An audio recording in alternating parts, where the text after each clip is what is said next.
Welcome to another episode of the Fanzone podcast.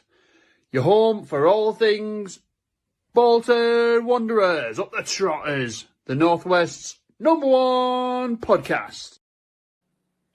Good evening, good morning, whenever you listen to this, and welcome to another episode of the Fanzone podcast. It is episode 171, Demolition, Dalby. And it's another 3-point podcast. I'm getting quite used to this. It's a new year and a new me on hosting the pod. Hopefully that carries on. Our form carries on for that. Before we blabber on about the football too long, I'll introduce you to our co-host, Ange. How you feeling? Not too bad, thank you. Good. Always happy when it's a 3-point pod. Of course, makes it a lot better, doesn't it? And Daryl, 3 points, mate. This is unusual for us, isn't it? Oh. It would help if we could hear you, mate. Oh. There we go. I mean, it's only your job, but anyway. Absolutely no excuse whatsoever. Yes, I said sorry. Yes, so what I was trying to say was, yes, we're usually wallowing in misery, aren't we, when we're on together? But yeah, good. We'll take the points. We will, absolutely. Good evening to all the regulars. I'm just getting them all up. Busy chat tonight, 30 people in already. Thanks, everyone, for joining us. And, of course, massive thank you to Loving My Socials, the sponsors for the Post-Match Pod. Links in the description, on our website, all that good stuff. Go and check them out. They are fantastic. So, 3 points. Let's get straight into it, I guess. Post-match reactions.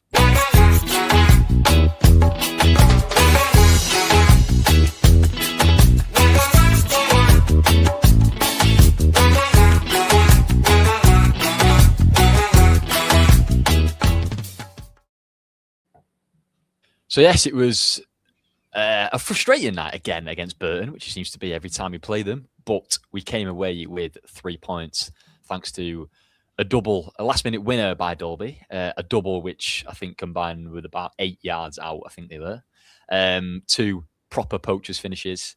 It's what we like to see. Ange, what do you think of the game? I mean, it was a bit dull, weren't it? So, the first half was yet more of the tragic performance that was Saturday. The atmosphere was flatter than a witch's front. It was all just a bit meh, wasn't it? Yeah. Certainly the first half. Yeah, I think that's putting it lightly, yeah. I didn't miss any goals this time, which was a bonus.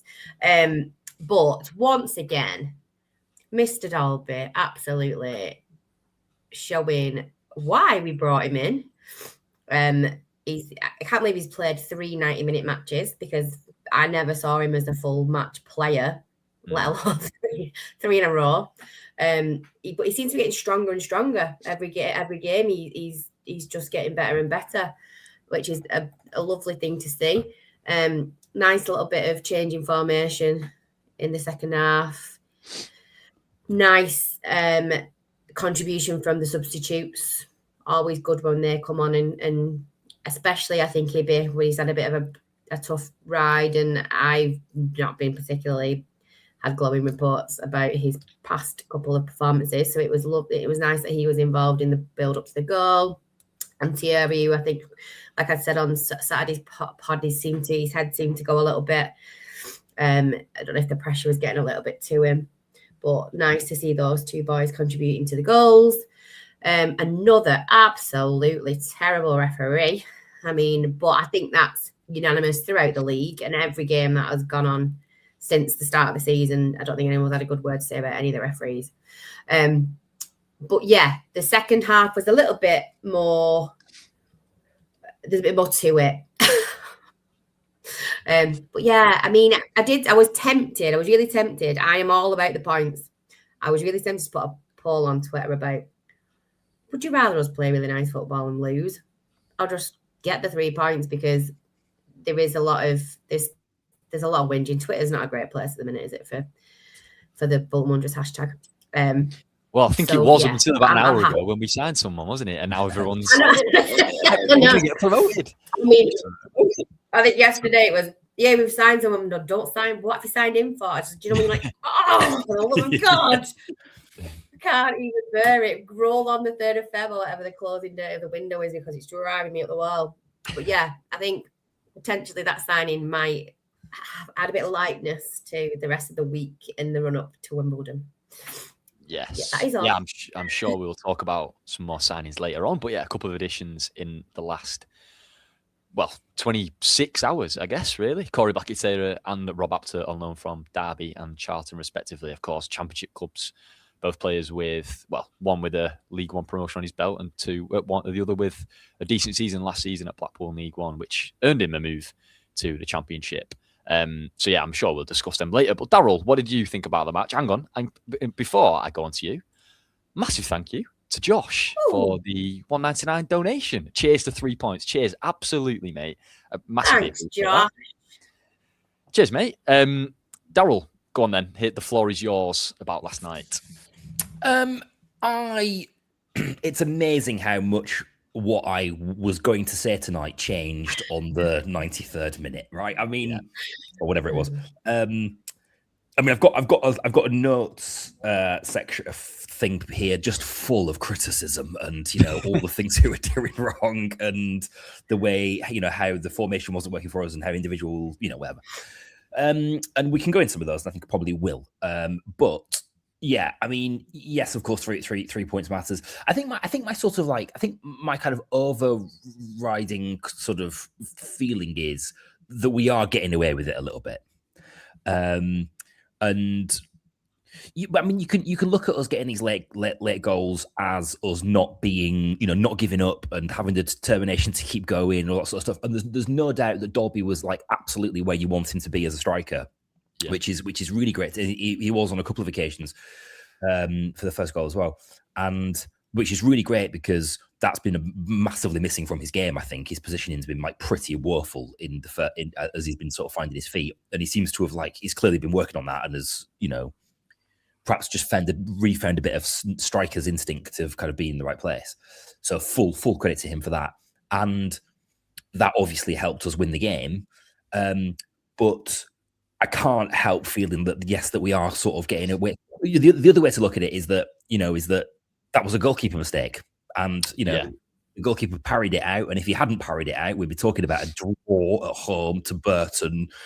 And I keep while everyone else won. Everybody around us got points, and I'm looking at that run in April, thinking you cannot drop points in that game. I would almost be saying, well, I mean, automatic certainly off, but I'd be almost wondering if we'd look back on that draw and think that was the one that got away in the moment that we. If we don't pick up a huge amount from that run in, then it could have been absolutely massive, couldn't it? But then the goalkeeper makes a mistake, and we're all talking about something different. So we're in extremely fine margin territory with how we kind of our headline feeling about Bolton Wanderers at the moment. But I can't tell you that I'm loving it. I can't come away feeling I'm not bouncing. I'm not feeling like super positive and like I massively believe in them and that I massively believe in the project. And maybe that'll come over time, and maybe I'm being negative. Maybe I've been swayed by the negativity on Twitter or whatever it is, but I can't shake it off, that feeling. Yeah, I mean, to me, I would split the season into 3 parts, really, where I think September and August and September, we played really well and didn't really pick up the results that reflected our performances. And then October and I'm getting my months mixed up here. August and September, and then the following 2 months, I think October and November. That's right. That does come next. October. I have got right. My head's gone. Am I getting a calendar? Yes, October and November, I thought we continued to play pretty well and started to actually put the results together with it. And then December comes and we kind of fell off a cliff. and January as well to an extent. And our results have been okay, not great, but kind of haven't slid as far as our performances have, I don't think. So I do agree with you. I still think we are getting away with it a little bit. Dan has made the point. It was honking, but I can't help thinking the lads are absolutely running to the ground after the Boxing Day to January run. I think Shuey mentioned yesterday. Shuey mentioned yesterday it's our 11th game since Boxing Day, which was a month and 2 days ago, which is mental in itself.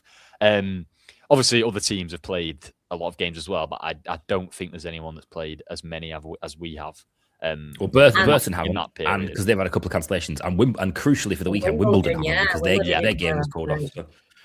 It might be one to think about going into the weekend. But we're picking up 3. We're picking up 3 with really heavy legs and really tired lads. Yeah.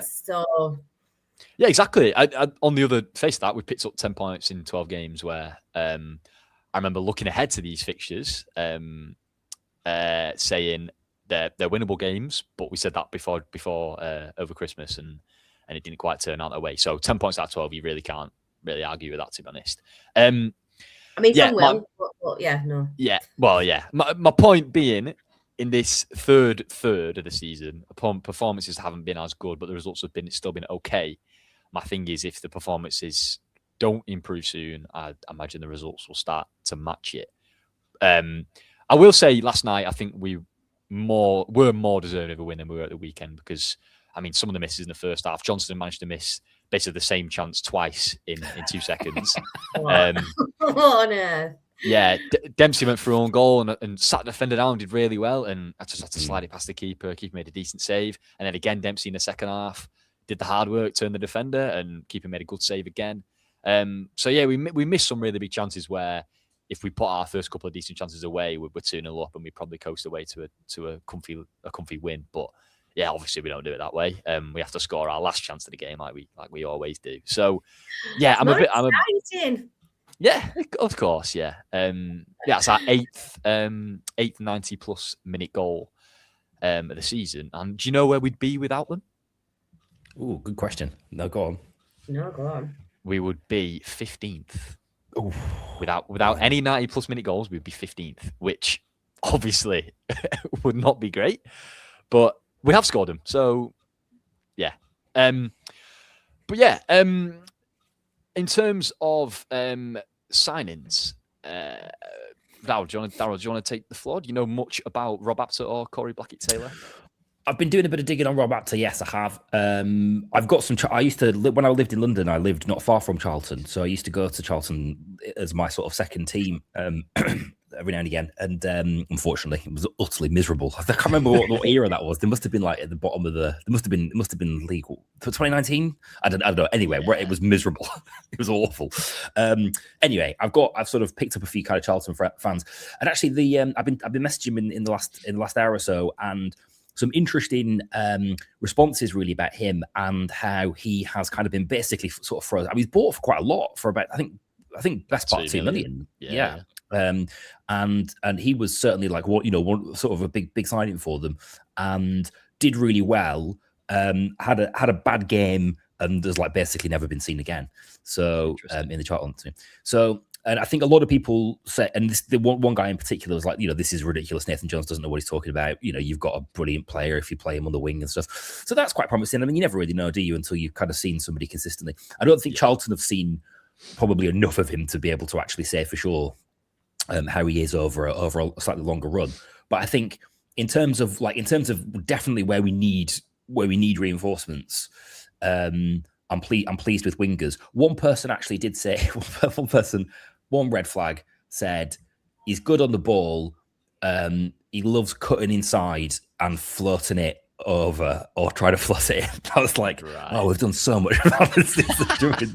Oh God. Okay. Put a cross in. Put a cross in. No. So I'm not sure how much he'll get us to the byline, but anyway, he looks an exciting young talent, doesn't he? I don't think we can complain.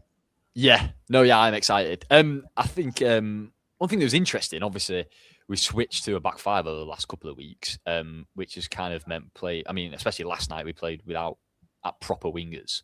So I was interested to see how our recruitment went. And obviously we signed 2 wingers in the last 2 days. So that tells me, and obviously yesterday, second half, he brought Gale and Sissoko on, didn't we? And we played with wingers as well as wing backs. So, it tells me that he's not abandoning the winger formation, whether that's back to a 4-2-3-1 or, playing with a 5 back and 2 wingers as well. Yeah, it's interesting. I think, but they're still that option's still open for them. So, yeah, I'm excited, to be honest. But yeah, enough about. Can you remind me of something? Can you remind me of something? When we changed to wingers, when Gale and Sissoko came on, did we go to a back 4? I thought we went to a 4. I thought we went to a 4. No. Gale came on for Conway, didn't he? Conway went off. That was it. That was it. I guess he pushed up and Johnston maybe filled in at left back. Johnson went on the left, Farino and Toll in the middle. Yeah. And then Ositutu on the right. He was kind of a flying. I'd forgotten Conway came off. Yeah, that's right. Okay, that makes sense. Yeah. I don't hate that. That's a good. That for me feels like a good in-game tactical decision that actually probably we definitely played better after it, didn't we? So yeah. And that is one thing I wanted to touch on as well. I think one thing you can't say about Shuey is he isn't proactive. He makes changes early in games when he feels like we need to, and he changes the system. We've been critical of it a couple of times. One at Peterborough in particular, and I remember 4 minutes. But yeah, in the same vein, you have to give him massive credit when he does change formation and brings players on, and they make a huge impact like they did yesterday. And 2 players that have not been in the best form recently, Gale and Sissoko, I think made a difference. That's probably Sissoko's first big contribution to a goal he's had this season. The lovely inside ball to Osei-Tutu. Can I say something? I think that in-game changing, we all talk about tinkering and all that sort of stuff. I think in-game changing is a totally different thing to changing your formation, changing your lineup. Your lineup at the start of a game. And and the amount of tinkering that we've done where players who have been playing well have been being dropped or not being able to get into a flow or whatever it may be, which we've sort of arrested a little bit in recent weeks. He's been much more consistent in recent weeks. And I think it's done those individual players a lot of good to be able to do that. I think we're getting much more out of Sheehan and stuff because they're having a bit more of a consistent run. Yeah. And clearly Dalby as well now, by the way, right? Who, is Absolutely. I was a bit frustrated when Burstow wasn't in the lineup on last night because I thought getting that goal and getting straight back on the front foot again would have been good for him, and maybe it would, but he's made the right calculation. How can you drop Dalby after having such a good game? And it's paid dividends and it's worked. And and now you're seeing him starting to really find his feet because he's getting the run that he's never been able to have. When you change it, I have no issue with him tinkering in game because you can respond to how players are playing and you can respond to the opposition in that kind of way. I think that's a totally different ball game. And you're right, he's very good at that. Yeah. No, it's nice to see. That was a massive critic of former manager, wasn't he? That he was too wedded in his formation, in his ways, and it'd be quite often like for like substitution. So it's nice to see him switching it up when we need to. That's a bit about the game. Let's chat about individuals.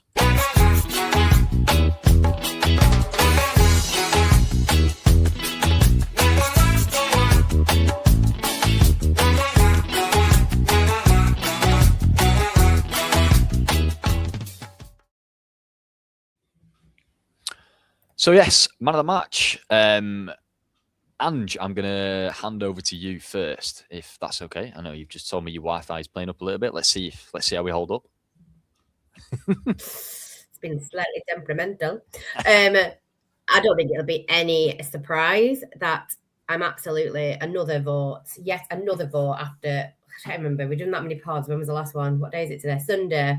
Yeah. Another vote for Mr. Dalby because why would you not? Scored a brace, worked his actual ass off, won everything he could, had that dude climbing all over his back. Mr. Dalby is my man of the match from yesterday. Yeah, fair enough. It's pretty unanimous in the chat. 4 votes already, all for Sam Dalby, and I'm not surprised. He works really hard, and it's not just his 2 goals, 2 absolute poacher goals. Which we've been missing from our strikers this season. Just his all-round play. There's a couple of really nice flicks for the first goal, the flick around the corner to McAtee to send him on his way. was really nice, and a couple of extra ones in the second half out to Gale and Sissoko, I think. Yeah, lovely. Nice Jordan. The graphic he's already done. Yeah, with no doubt at all, was there? Getting proactive like Shuey. Yeah, Daryl, go on. I'll give you the floor, mate. I don't know if there's any point. Yeah, no, it has to be Dalby, doesn't it? I think Erahon had an okay game. I think he was all right in the middle. I actually don't think anybody else played particularly well, to tell you the truth, if I'm honest with you. Like, I actually think it was a game. I think it was like a story of, like, you know, Sam Dalby having one of the best games he's had for us, scoring 2 goals, creating those chances, you know, being the exact kind of striker we've needed for a very, very long time, and everybody else being a bit really. So yeah, I also think there's something else about that as well. The shout for Maka is interesting because actually, I think with the exception of Maka, I thought he had a bad spell in the first half, but then kind of got into the game, and I really like the way he drives us forward. And I know that we can talk until we're blue in the face about passing across the back and about lack of forward, you know, not sort of running at them and play forward. And he, for me, is the kind of player who I just love seeing him grab the ball and go for it. And whether it comes off or it doesn't, you got to buy a ticket to win the lottery. And he's a ticket buying footballer, and he gets stuck in and gets us up the pitch, right? So I don't think you can. I think if you can, in comparison to kind of like other sort of number 10-y kind of roles, players who played in that role, I do think that he is the most effective at doing that. And that was very welcome. But I also just think that there's something about the rest of the team starting to have faith in Dalby winning those balls and playing them on, which puts them in the right place. I think for a long time we've played balls into number 9 or whatever, or however you want to describe it, and there's almost been like no faith that we're going to get it, and that the ball's going to come off them, and that the flick on's going to happen, and so like we just haven't been in the right position to take advantage of it. Whereas last night, I think I sort of noticed a couple of them going like, okay, actually, Maka in particular on a couple of occasions going, actually, I need to be in the right position here to receive this ball, because I now have faith that Dalby's gonna win it and bring it down and play it on. So that's a real plus from his game. We get a lot out of him having a good night. It was much better, because that was one of my comments from Sunday's pod, that Dalby was flicking little headers on and there was nobody running onto him at all, which Maka did to some extent last night. So yeah, well, better than recently, better than we've had. Would it be good if we had a proper number 10? Yeah, I thought Maka was good in spells. I mean, he set both Dempsey's chances up, didn't he, if I remember correctly? So on another day, he walks away with a couple of assists. And also, what I liked for the first goal is that the amount of times we've got in, like, down the sides. I think it was Henry who said it on the last word last night. Got in down the sides and kind of just flashed the ball across the box with no real purpose. I think he looked up and thought, well, there's only Dalby in there. There's about 4 defenders. I'm just going to smack one towards goal, and hits the post, and it cannons out to Dalby. Obviously, a bit of luck with that, but yeah, I like the intent of going for goal if nothing else is on, instead of just kind of putting a hopeless ball across the box when you're outnumbered. But yeah, I thought he was good. But yeah, obviously my vote is to Sam Dalby, the winner. So yeah, Jordan, get that in the chat straight away, mate, because, well, you probably already have. So do we have it? We got it from Sunday. We've got the same one from Sunday, or does he change the? Yeah, I could just repost it, couldn't we? Stick a Burton badge on. Saves him a job. Right, that is our thoughts on the match. Let's see what Statman's got to say. I think he's going to be a little more positive.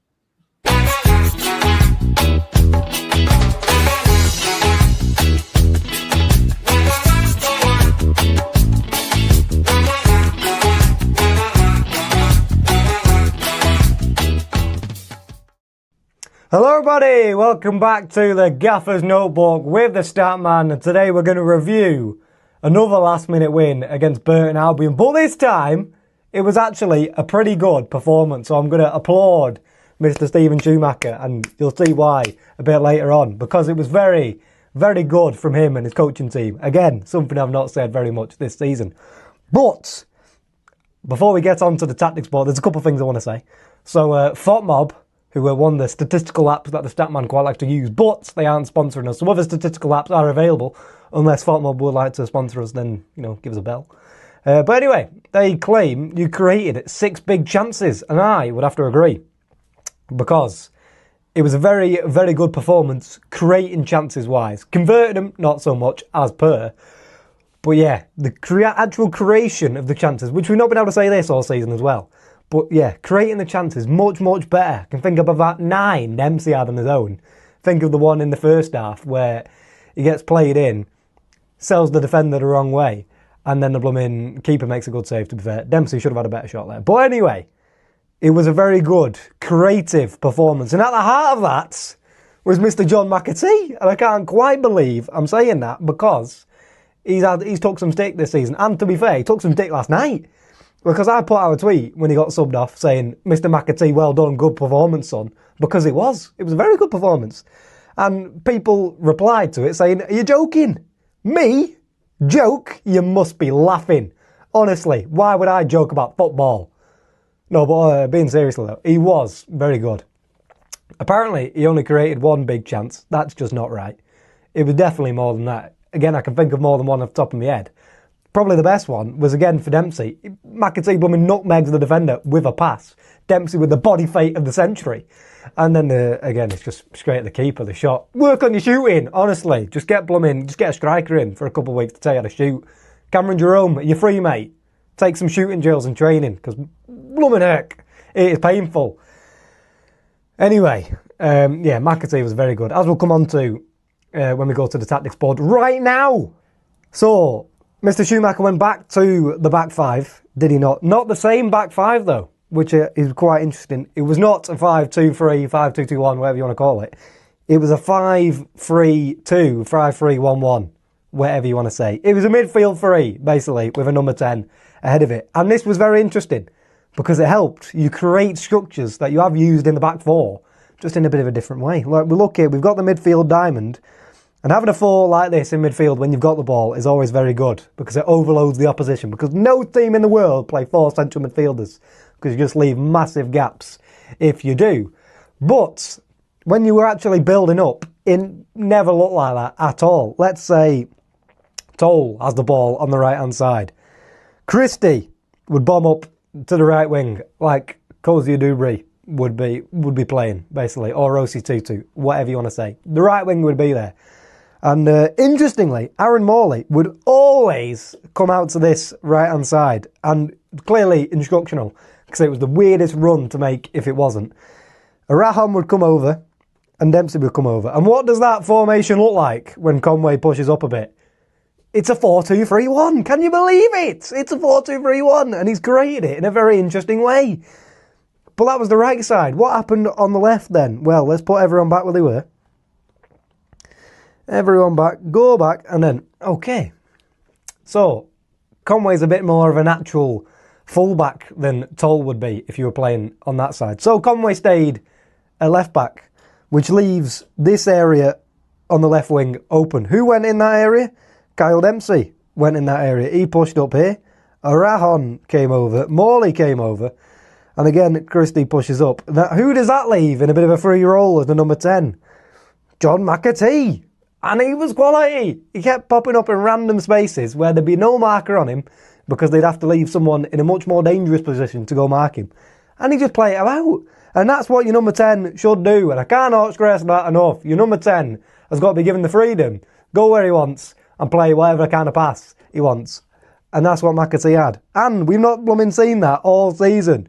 So yes, Mr. Schumacher, fair play for finding a way to stay your 4-2-3-1 in possession when you're playing a back 5 without, because you have been shaky defensively. So that's clearly what the reason behind it is, to make you better defensively. And you've got to say that's probably worked as well.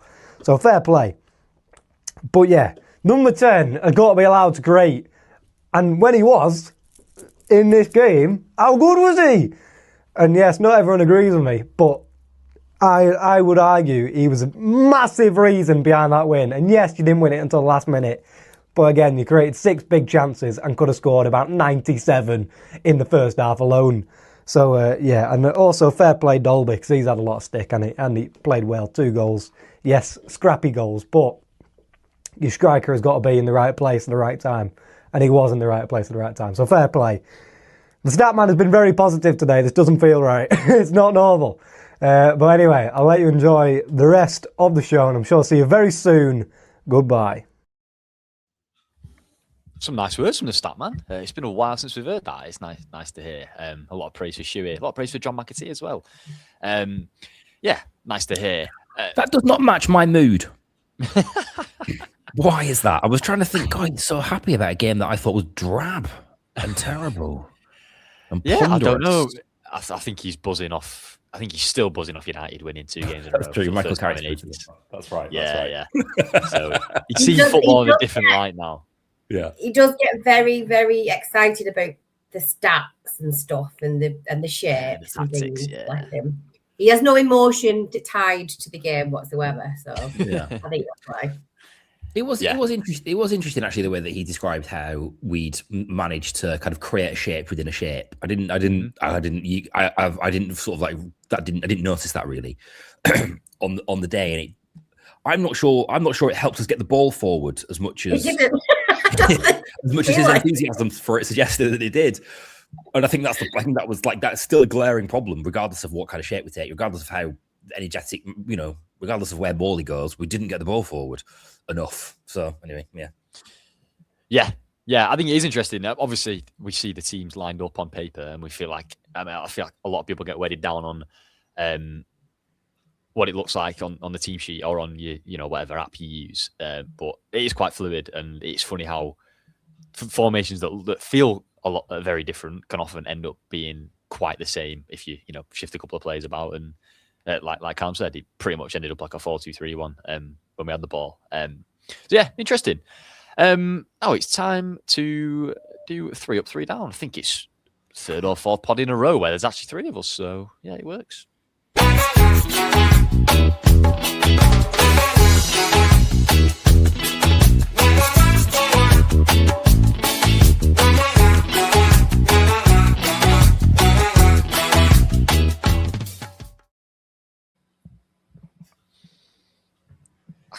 Is that a struggling face, Ange? I'm not too sure. Are you trying to? Yeah, no, a little bit. I forgot. I had said to Darryl when we came on, "Oh, you're doing 3 up, 3 down," and I completely forgot to think of anything. No. Okay, Darryl, I will go to you first. Give us an up or a down. You can choose, mate. Well, thankfully, I've been thinking of nothing else for the last 20 minutes, compared to half an hour. I'm trying to think of it. So it's 2, isn't it? So you want 1 up, 1 down, yeah?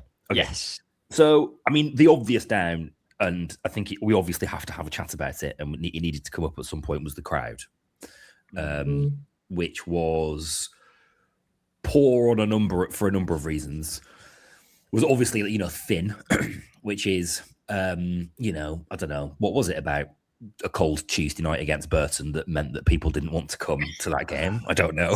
Did it being on telly at all? Was it on TV? Yeah. Hard to know. But still, I was disappointed with how many people there were there. I thought it was really poor, and it contributed to a really bad atmosphere. And I think it also sort of I don't know if there's something about it that kind of just leaving, the real hardcores go, and the real hardcores are the ones that get on the back. I don't know if that does. But obviously it wasn't a very good atmosphere, just generally. But then it was also a bad atmosphere when we started to get on their back, and they are getting absolutely sick of it. They're getting sick of us. Shuey's getting sick of us. There's the barbed comments in his post matches are becoming more explicit to me. He talked about it's something about the last 15, we wanted to kind of keep them going, and so he said, I don't know if he's sorry, but he said something like me and the staff were trying to G them up to get them, which was very pointed. And I think he said even something Clough mentioned, didn't he? And then there's the opposition. Absolutely, then there's the opposition, which it is now clearly part of the opposition's game plan, isn't it? Is to get us on their back and make life hard for them. And I was right in front of me for the first half. Toll was right in front of me for the first half, and he at one point told the crowd, I don't know if you saw this or not, but he at one point told the crowd to F off. Which was, I've never seen a player do that before, actually, to tell you the truth. I'm not sure I've ever seen that really. But he was knocking the ball back and forth with Farino, and then he played the ball back to Farino, and everybody groaned, and he turned around and said, so they clearly, it's clearly not, I understand why people are frustrated, but it's clearly causing them a problem. Yeah. For me, it's the point at which people get frustrated. Like, if we're in the 80th minute and it's from minute 2. Yeah. You know what I mean? Like, come on. Yeah. We know we play slowly out from the back, and we're trying to draw players out. And we played this way under Everett. We played. I was going to say, it's not a new thing, is it? Years. Just go with it. Stop getting your heart rates, your blood pressure. You're gonna have strokes and stuff. So try and chill. Yeah, and just go with it a little bit. Especially when, of course, our performances haven't been great over the last month and a half, I guess. But we're third, and our home record is 10 wins, 4 draws, and 1 loss. If it was our away record at home, I would understand it because it's crap. So I'd understand the frustrations that going, why aren't we trying something else? Why aren't we playing quicker because it's clearly not working? But I mean, our record is pretty good at home. So I think just let them do what they're doing. Every single away I've been to where we've lost this season, the atmosphere has been better than we have at home. Yeah.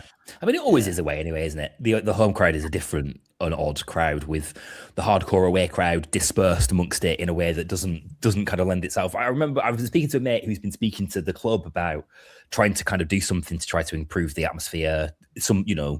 Trying to kind of like copy some European teams who have European clubs who have like very explicit kind of areas and like, there's like stuff that they do to try to kind of like to kind of improve the atmosphere, and it really works. One thing, can I read you something just quickly? I'm sorry, I don't want to whack on forever in my thing, but somebody literally just whilst the Statman was doing his bit, somebody sent me something that was really interesting, and there's an article in the iPaper today from Daniel Story, who's their football correspondent. He's really does some good stuff, and he's taught the headline is a sideways and backwards virus that has infected English football, right? And it's about all the teams that are kind of playing this kind of ponderous back stuff, right, which is kind of well documented. We know a lot, but there's a paragraph in it, and he says scientific research, open brackets, my own poor memory plus some social media trolling, close brackets, suggests that Bolton Wanderers were the first supporters to sing sideways and backwards everywhere we go back in January 2025, which proves which proves that either that Bolton is a vibrant hub of supporter imagination, or that their fans are merely the grumpiest. Definitely the second. So you decide which of those they are, which of that is. Which is interesting, right? For a few reasons. Number one, because like that is great, isn't it? We were the first time that he came across that. That's quite funny. On a sort of serious point, it kind of feels like maybe not enough has changed, and we're kind of we're only 4 points. We've only got 44, 5, 6. We've only got 4 points more at this point of the season than we had this time last season, and our manager got sacked this time last year, right? And so there's that and the start and all that kind of stuff, but. I was going to make another point. And I can't remember what it is now. Anyway, but I think it sort of suggests. I think they're becoming very frustrated with us, aren't they? They're becoming very frustrated. And I'll tell you what I was going to say. This was a good point. Was that I think that we are becoming the Manchester United of League One, right, or of the EFL, where we've had all of this success and all of this glory, and we've got a fan base who are like me, who literally grew up going to watch us play Bayern Munich, right? And we are more frustrated. Manchester United should be happy with where they are under the circumstances, to be honest with you. And like Manchester United have been in situations where they've been finishing third in the Premier League, and that for them under the circumstances is fine. But their fan base are always going to be restless and frustrated because of where they've been. And I think they're always going to give decent players and okay managers a hard time when they don't deserve it because of this history on which they are built, and that's where we are, and I think we've kind of got to be a bit mindful of that. Yeah, no, good points. Yeah, I agree with it all, to be honest. Yeah, you're right. I mean, I come from a younger generation which has basically only seen the rubbish part, so I feel like in my head I'm a bit more accepting, if that's the word, of kind of where we are. And I get it. If your experience is 10 years in the Premier League, us beating the best teams in England and playing some of the best teams in Europe, obviously your standards are going to be different. And yeah, that's obviously subconsciously going to play a point of, God, why the hell are we still in League One? We shouldn't be here. But yeah, I agree. Get a grip, everyone. Stop booing after 10 minutes. We're not going to be 1-0 up after 10 minutes every game. In fact, we've not scored a first half goal for 9 games, so I don't know what you're all expecting. Anyway, the up, which I'll do very quickly because I was chatting on for too long anyway. But the up was that I got served my halftime hot chocolate a lot quicker because there was very few people there. So that was a pleasant surprise. Nice, but you needed that last night as well. Ange.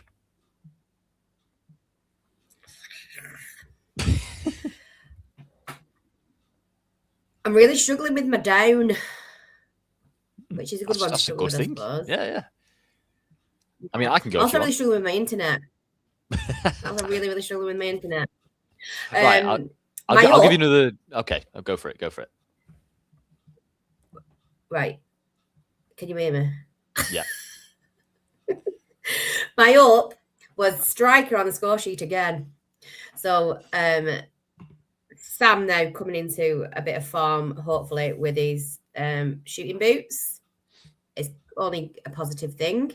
Yeah. So that's my up and my down. That's the first time a striker. Very cold in the fan zone. Yeah.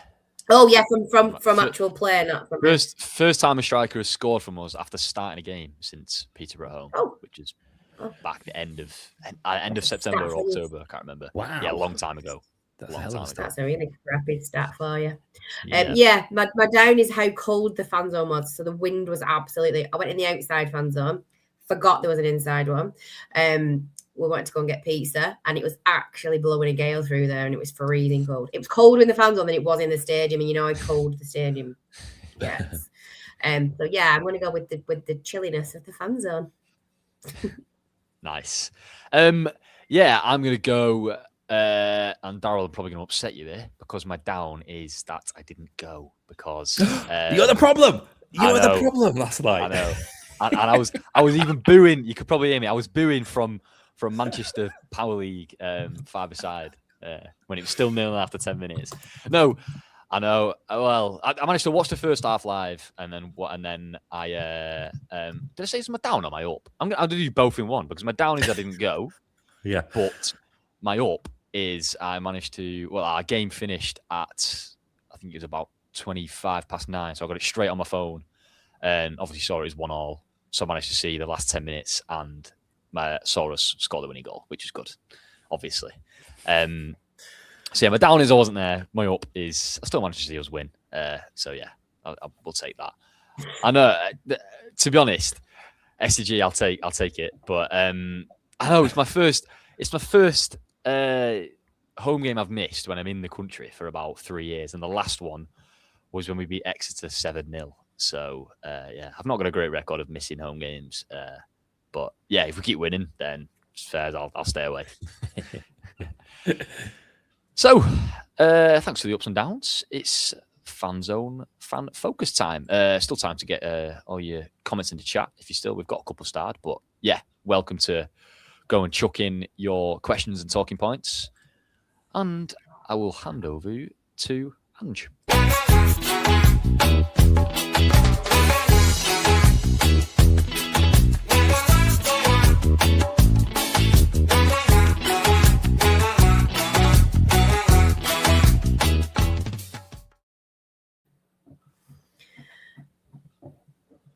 I mean, this Wi-Fi is still being terrible. So I'll do my best. Go for it. There's not much. You've not put me much in the chat, people. There is one that was from earlier on, which is STG 1969. Managers tend not to start new signings, but given that our players are knackered, do you think Corey or Rob may start at Wimbledon? What do you all think? Interesting. Ben? I think yeah, interesting. I think if we stick with the formation we played last night, I'm not sure where they both, I mean, it sounds silly, but I'm not sure where they both kind of fit in straight away. Because we didn't really start with a wing last night. I guess I Apter or Blackett Taylor could kind of play in that McAtee role, kind of off Dalby, but I think they're both wide players, aren't they? So I would imagine we'd see them when we start with a back four again, which I would imagine would be our next home game. I'm not sure if we're going to do that away from home, because that's worked. 5 back has worked well for us away from home last couple of weeks. I think we are going to see. My instinct is saying we'll see Apter start before. 1, because I think he's a better player, and 2, because I think Blackie Taylor's had a few injury issues over the last couple of years. He's only started 6 games since Derby got promoted in the Championship, which was 18 months ago now. He did come on and play 25 minutes, I think it was, on Friday, but he's really not played a whole lot at Derby over the last 18 months, whereas Apter played loads for Blackpool last year and started really well for Charles. Got their Player of the Month in August, actually. But yeah, he's not played because of some injury issues as far as I'm aware. So yeah, I think we'll see Apter get more minutes soon. Corey, yeah, I think it's gonna be more of a slow burn. But yeah, I mean, as you say, we mentioned before, we played 11 games in 32 days, and everyone looks knackered. So maybe they will get chucked in. You're right. It depends on the system, doesn't it? I think. Yeah. Somebody else has put in the comments about Conway looking knackered. I thought he had a bad game last night. Yeah. I actually thought last night that he was like, again, this happened in front of us on a couple of occasions. Like, he was in quite a good position to take the ball and said he didn't want it. It almost looked to me like he was carrying an injury that he didn't really want to get too involved in the game or whatever. He definitely almost felt like he was kind of maybe he was sort of on out of necessity last night, really. But I think to Ron, he looked like he was hobbling about a bit after. Yeah. It was the similar thing what I told Leslie saw, where he took a bit of a knock and then was struggling a little bit.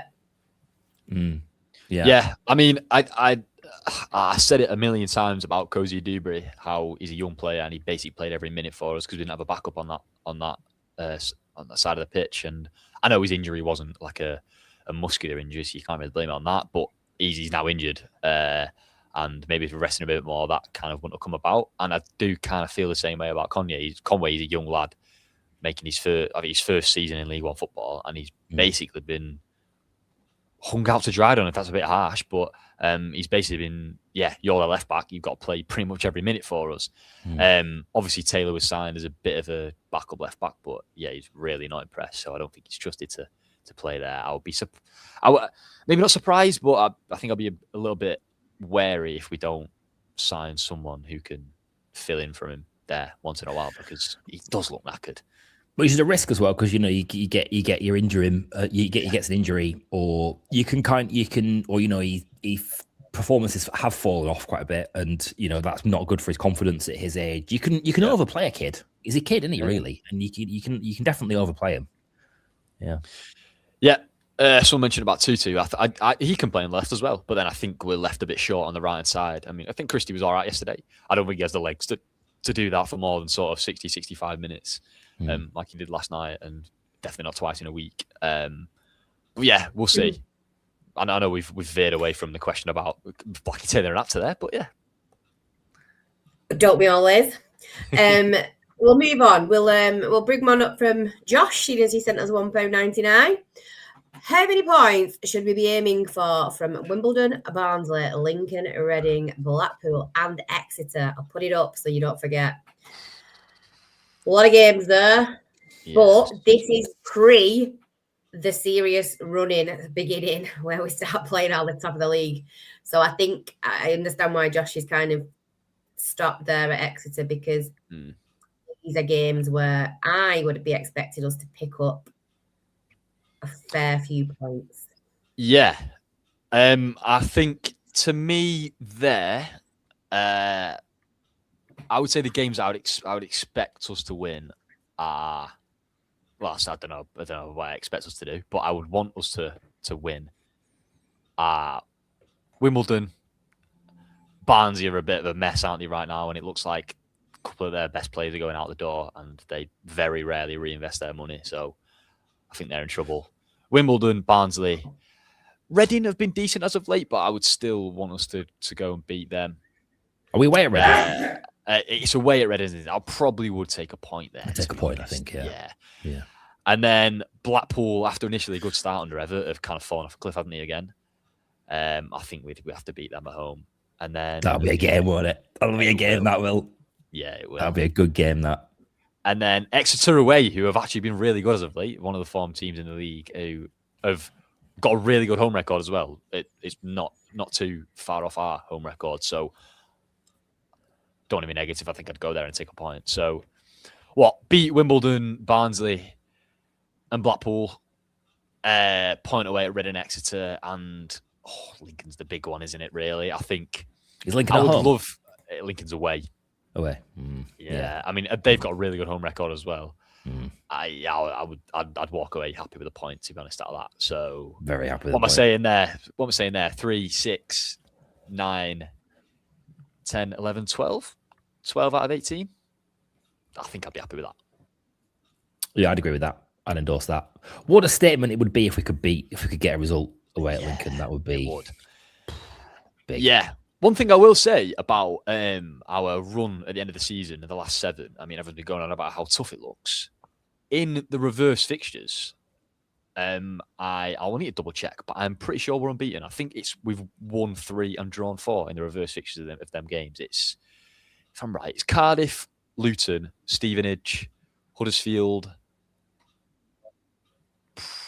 and 2 more. Well, anyway, we've not lost to any of them. I'm pretty sure we're unbeaten against the teams that we play in the reverse fixtures in the back end of the season.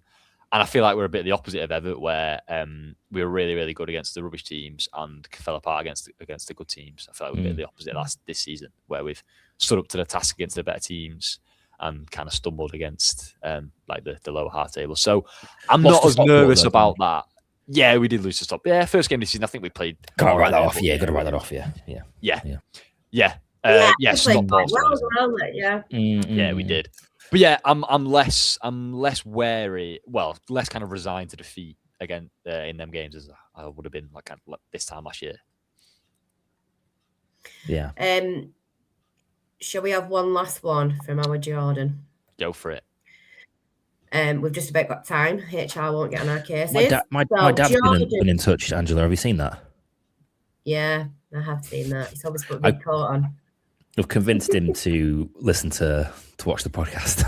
I've won him over. I did put in that we have a little private chat as well in StreamYard, but I don't know if Daryl's seen it. I haven't seen that. Never watched the pod, Daryl, and here he is.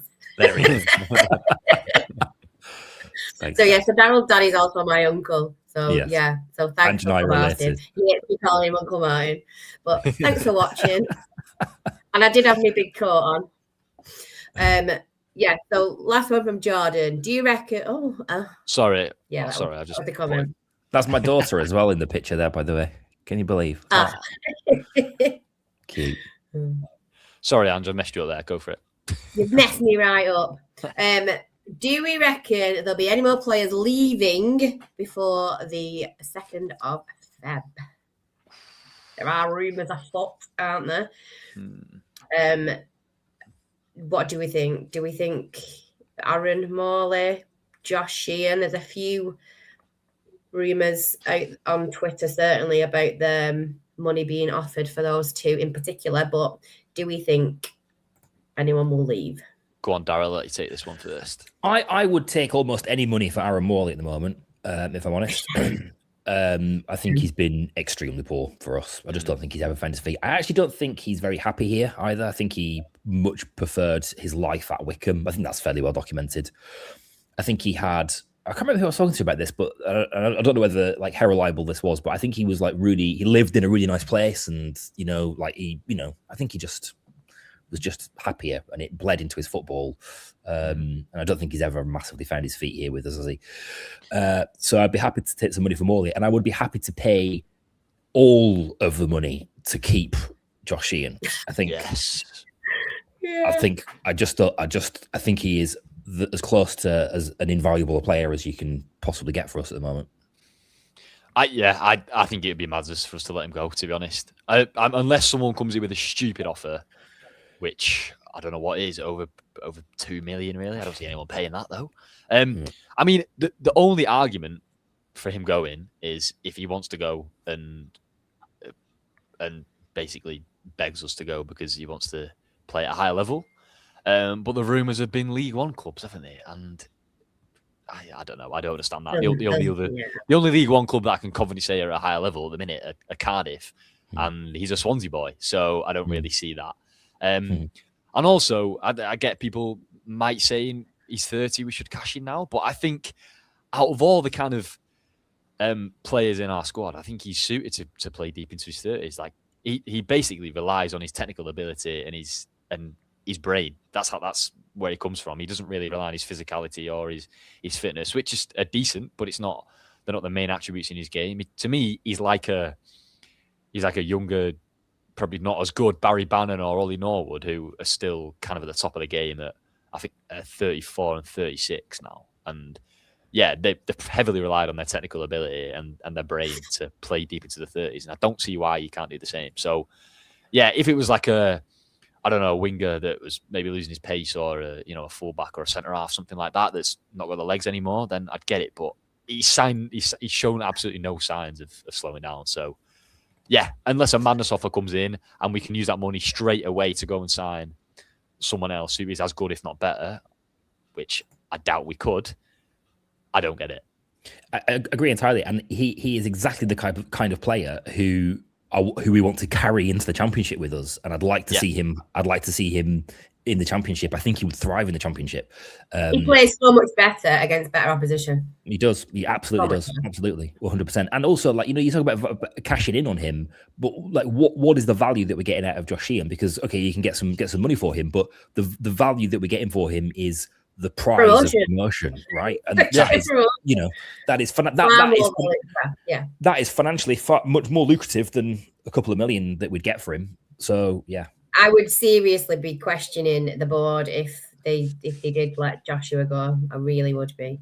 Yep, I would agree. Yeah, to me, he's probably behind Ollie Norwood, the best midfielder in the league. So whatever money we would get for him, we would have to buy. It would have to be enough money to buy someone that we're certain is top 2 in their position in the league and would slot in straight away and be great for us. And I just don't think you can guarantee that. So, yeah.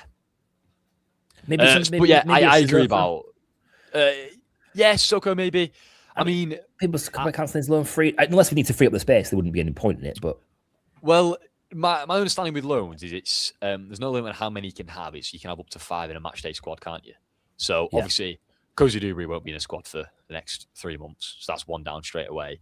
And Force is injured for a short while as well. So, I mean, at the minute, in terms of loans last night in the squad, there was Sissoko, Burstow.